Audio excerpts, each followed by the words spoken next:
So Jake, you talked a little bit already about the learning strands, which is kind of like the progression of learning that the students will go to. Can you get a little more in depth about that? Yeah, so we start from ground zero, and then we try to get to the graduation. Perfect. So the first one is FT Workbench. Okay.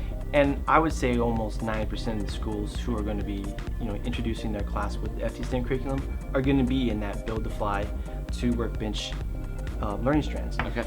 And honestly, if you stay in there, that's totally fine. Mm-hmm. You don't have to even move from one strand to the next. And the workbench is just learning how to build. That's right. So Okay. the workbench is like the foundation. So Okay. how to cut, how to solder, to some of the build concepts, technology or terminology, Okay. to even immersing them into the hobby itself. Like, what is an ESC? What's an XT70, 60 connector? All that. I have no idea. To how to use a transmitter. Yeah.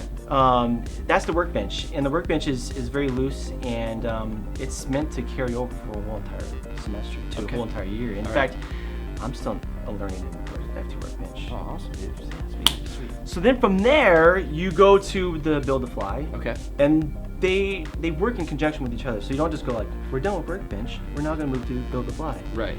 I think you would lose the students that way. So Okay. they're all intertwined.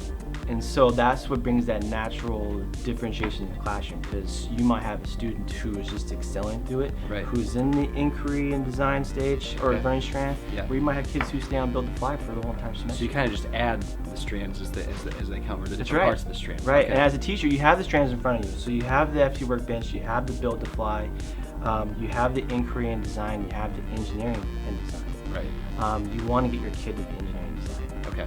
That's the goal.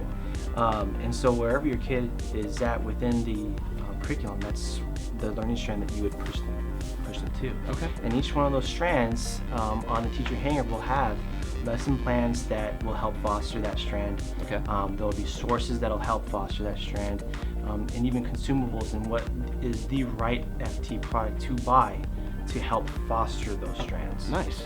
So yeah, it's a great way to see the kids start from the beginning to the end.